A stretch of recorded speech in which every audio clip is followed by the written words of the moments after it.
Otto von Bismarck is remembered as the Iron Chancellor, a master strategist, a political heavyweight, and the unifier of Germany through wars and realpolitik. His image is often cast in cold steel, stern, conservative, and ruthless. But beneath the armor of diplomacy and power politics lay a surprising legacy, one that continues to shape the daily lives of millions around the world. This legacy is not found on the battlefield or in the halls of diplomacy, but in something far more human, the birth of the modern welfare state. In the late 19th century, at a time when industrialization was transforming societies and threatening social order, Bismarck introduced groundbreaking policies: health insurance, accident insurance, and the world's first pension system. These measures were not purely altruistic, they were calculated moves to win the loyalty of the working class and weaken the growing socialist movement. Yet, the effects outlasted their political purpose. Bismarck's welfare reforms became the foundation for systems adopted across Europe and eventually around the globe. Otto Eduard Leopold von Bismarck was born on April 1, 1815, in the small estate of Schönhausen, nestled in the Prussian province of Saxony. His birthplace was no grand palace, but a respectable manor surrounded by quiet fields and ancient oaks, the seat of a long-established Junker family. These rural Prussian nobles valued tradition, discipline, and loyalty to the monarchy, values that would echo through Bismarck's personality for the rest of his life. His father, Karl Wilhelm Ferdinand von Bismarck, was a former cavalry officer, a man of few words, content to oversee his land and enjoy a life of rustic simplicity. His mother, Wilhelmine Louise Mencken, was quite the opposite: sharp, educated, and ambitious. She came from a family of civil servants and scholars, and it was largely under her influence that Otto would be shaped in his youth. Where his father taught him patience and strength, his mother insisted on rigor and intellectual discipline. From a young age, Otto was caught between these two worlds: the stern, earthy nobility of his father and the refined, educated vision of his mother. This duality would later define much of his character: a mind sharpened by study and a temperament rooted in pragmatism. Bismarck's education began in Berlin, where he attended the Friedrich Wilhelm Gymnasium and later the Graues Kloster, one of the most prestigious schools in Prussia. He was a capable student, though not always an obedient one. Teachers noted his strong will, occasional arrogance, and flashes of brilliance. Latin and history came easily, while mathematics held little appeal. He seemed more interested in mastering people than numbers. In 1832, at the age of 17, Bismarck enrolled at the University of Göttingen to study law. There, the future chancellor took a deep interest in philosophy, literature, and languages, but also in fencing, drinking, and student duels. He was known as a charismatic and bold figure on campus, often skirting the line between brilliant and rebellious. Later, he continued his studies at the University of Berlin, where his academic training grew more serious, but his disinterest in bureaucracy was already apparent. Despite his education, Bismarck showed little initial interest in a civil service career. He briefly held minor legal posts in Aachen and Potsdam but found the work tedious and uninspiring. Instead, he longed for freedom and returned to his family estates, preferring the countryside to the dusty corridors of administration. There, among forests and fields, he spent years as a gentleman farmer, managing land, reading voraciously, and growing inwardly, seemingly far from the world of politics, but unknowingly preparing for it. This chapter of Bismarck's life is often overlooked, overshadowed by the towering figure he would later become. Yet these early experiences, the tension between parents, the discipline of education, the restlessness of youth, and the introspection of rural life, forged the iron from which the future chancellor would be cast. For all his strength and commanding presence, Otto von Bismarck was, at his core, a man deeply attached to the comforts of home and the intimacy of family life. Behind the stern expression and the famously sharp wit was a man who longed for stability, loyalty, and emotional depth, and he found those things in the woman who became his lifelong partner. In 1844, Bismarck met Johanna von Puttkamer, a devout and modest woman from a respected Pomeranian noble family. Their courtship was not the fiery romance of novels, but a relationship built on mutual respect, shared values, and quiet affection. Johanna was intelligent and kind, with a strong moral compass and deep religious faith. She provided Bismarck with the emotional balance he lacked, anchoring his often stormy personality. They married on July 28, 1847, and their bond remained unshaken for nearly 4 decades, until Johanna's death in 1894. Though Bismarck was known for his imposing demeanor in public life, his letters to Johanna, tender, confiding, sometimes even humorous, reveal a softer side of the man. She was his confidant, his emotional refuge, and, at times, his moral guide. The couple had 3 children: Marie, their only daughter, who married into the aristocracy; Herbert, who would later follow in his father's footsteps into diplomacy and politics; Wilhelm, who pursued a military career. Bismarck was a devoted father, though not always warm in the conventional sense. He believed in discipline and honor but also enjoyed moments of levity with his children. His family estates, particularly Varzin and Friedrichsruh, became centers of family life, where he spent time walking in the woods, reading, and corresponding with friends. Though known to the world as a calculating statesman, Bismarck had a surprisingly rich inner life. He was an avid reader, with a love for history, theology, and the classics. He read widely in English and French as well as German and was particularly fond of Shakespeare. He also had a keen interest in gardening and forestry, often taking long walks on his estate. Sometimes alone, sometimes with his dogs, his hobbies included riding, hunting, and, somewhat unexpectedly, a genuine appreciation for music, especially opera. He enjoyed the company of intellectuals and theologians and could spend hours in deep conversation, switching easily between playful banter and philosophical depth. In terms of friendships, Bismarck maintained a relatively small but loyal circle. He was closest to those who offered him honesty rather than flattery, and he had little patience for superficial charm. He admired strength of character, wit, and integrity, often testing his friends' loyalty with sharp humor or long silences. Among his most enduring companions were military men, diplomats, and a few fellow aristocrats who shared his rural roots and skeptical view of society. Despite his towering public image, Bismarck remained, in many ways, a man of the hearth, someone who cherished the quiet certainties of family, the order of nature, and the calm that followed storms, whether literal or emotional. These private joys gave him the strength to face the storms that history would soon send his way. By the late 1840s, Otto von Bismarck had lived a life more private than public, a nobleman of intellect and strong opinions, yet still far from the national stage. That changed in 1847, when he was elected to the United Diet of Prussia. His speeches were fiery, unapologetically conservative, and deeply loyal to the monarchy. While many around him were swept up in the liberal currents of revolution and constitutional reform, Bismarck stood firm in his belief in order, tradition, and sovereign power. His loyalty to the Prussian crown did not go unnoticed. He entered public service with a sharp tongue and a sharp mind. Bismarck's views were unpopular in many circles, but his unmatched ability to read political tides and outmaneuver opponents quickly set him apart. In 1851, King Friedrich Wilhelm IV appointed him as Prussian envoy to the German Confederation in Frankfurt, a post that would prove formative. There, Bismarck honed his diplomatic instincts. He developed a deep understanding of the fragmented German states and their relationships with Austria, France, and Russia.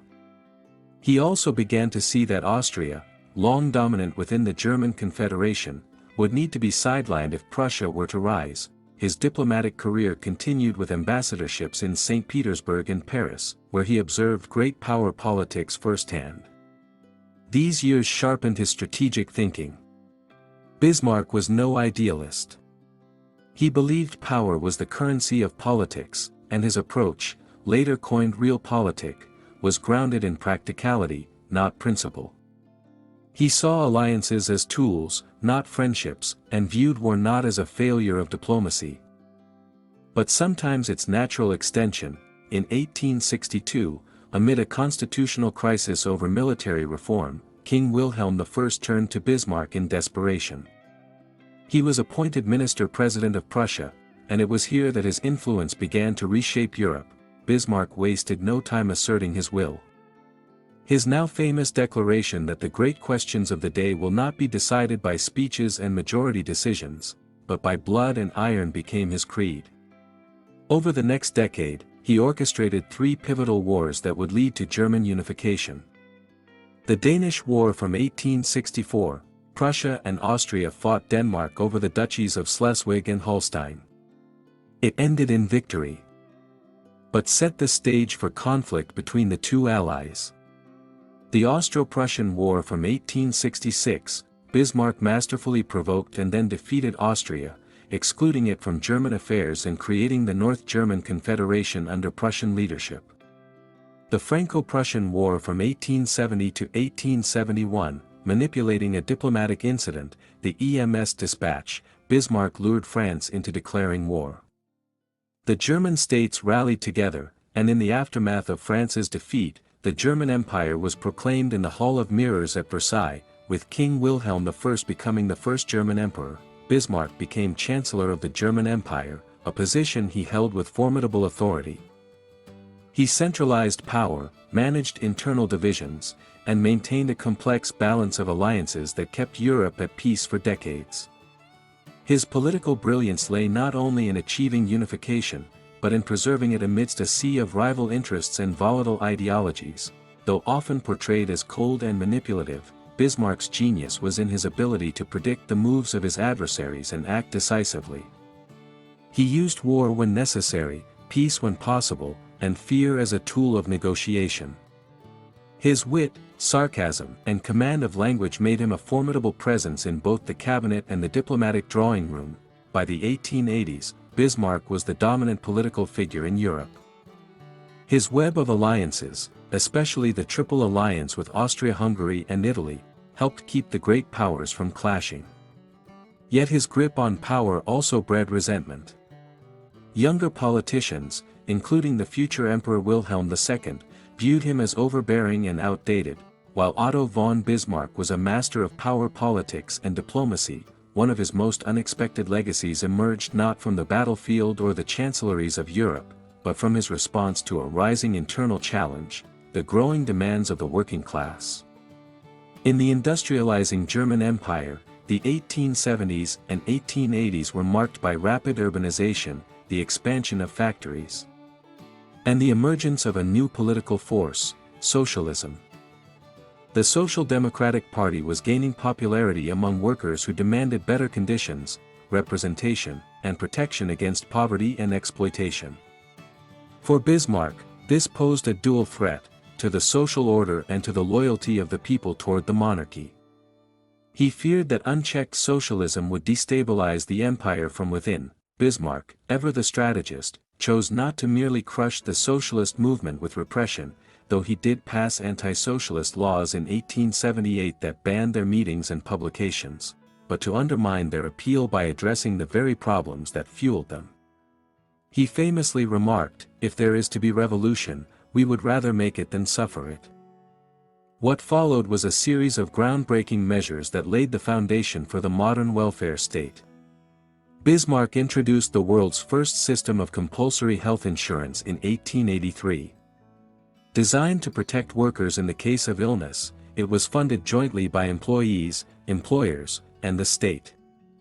This move marked a significant shift. The government was taking active responsibility for the well-being of its citizens. In 1884, accident insurance followed, ensuring compensation for workers injured on the job.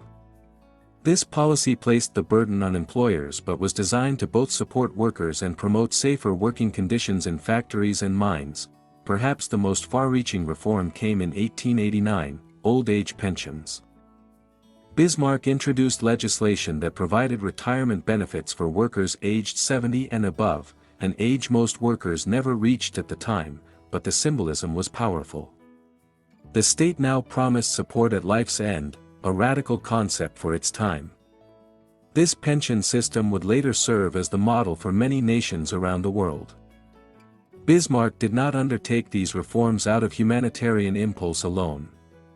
He remained a conservative at heart, skeptical of democracy and the redistribution of wealth. His aim was to strengthen the state and preserve the monarchy by aligning the working class with the existing order. Still, his reforms had lasting consequences that far exceeded their original political purpose. He believed that loyalty could be bought with security, and he wasn't wrong. Though the anti-socialist laws remained in place until 1890, support for the Social Democratic Party continued to grow, but now it had to contend with a state that could claim genuine progress in improving workers' lives. Bismarck had reshaped the relationship between citizen and state. In doing so, he not only outmaneuvered his political opponents but changed the course of modern governance. By embedding social protection into the fabric of national policy, Bismarck laid the first bricks of a system that would become central to the 20th century, a legacy still visible in pension plans, public healthcare, and workers' rights across the globe. Otto von Bismarck, the architect of German unification and master of statecraft, spent his final years in a markedly different world from the one he had dominated. After his dismissal by Emperor Wilhelm II in 1890, the man who had forged an empire was forced into retirement, a bitter and sudden end to nearly 3 decades of rule. The break with the young emperor was more than political. It was deeply personal. Bismarck had served under Wilhelm's grandfather with loyalty and often unchecked authority. But Wilhelm II, eager to assert his own vision for Germany, grew impatient with the aging chancellor's towering influence and heavy-handed style. Their relationship, once polite, became cold and tense. Bismarck tried to assert control even from the sidelines, but the tide had turned. In March 1890, he resigned, or more accurately, was pushed out, retiring to his estate at Friedrichsruhe near Hamburg. Bismarck lived out his final years in relative seclusion but not in silence. He remained a keen observer of European affairs and often criticized his successors through letters, interviews, and his carefully edited memoirs, The Thoughts and Memories. He warned of future conflicts, particularly the dangers of Germany antagonizing both France and Russia at the same time, a prophetic concern that history would sadly confirm. Despite his official exile from politics, Bismarck remained a legend in the eyes of the public. Foreign leaders, nobles, and journalists visited him like a statesman in waiting. His wit remained sharp, and so did his opinions. Yet time, illness, and disappointment weighed on him. The empire he had built was still strong, but its foundations were beginning to shift. Bismarck died on July 30, 1898, at the age of 83. His funeral was a grand affair, attended by statesmen, diplomats, and military officials. He was buried beside his beloved wife Johanna, in a mausoleum near his estate. The epitaph he chose for himself was simple, almost austere: loyal German servant of Emperor Wilhelm I. It was a final nod to the monarch he had served most faithfully, and perhaps also a quiet rebuke to the one who had cast him aside. His death marked the end of an era. No one else possessed his combination of vision, audacity, and pragmatism. He had united Germany not with romantic ideals, but with cold calculation. He had outwitted kings, emperors, liberals, and revolutionaries. And yet, he had also built institutions that outlived his reign, not least among them the welfare system that gave the state new responsibilities toward its people. Bismarck's legacy is layered and paradoxical. He was a staunch conservative who laid the groundwork for social democracy, a monarchist who empowered the masses, a warrior of peace who kept Europe stable through diplomatic balance, only for war to erupt after his system unraveled. He remains a towering figure in world history, revered by some, feared by others, but rarely ignored. Even today, his name echoes in discussions of leadership, unity, and the role of the state. His methods may have been harsh, but his impact was enduring. In a century that would see so much upheaval, Bismarck stood as a symbol of order, intellect, and the dangerous power of a single determined mind.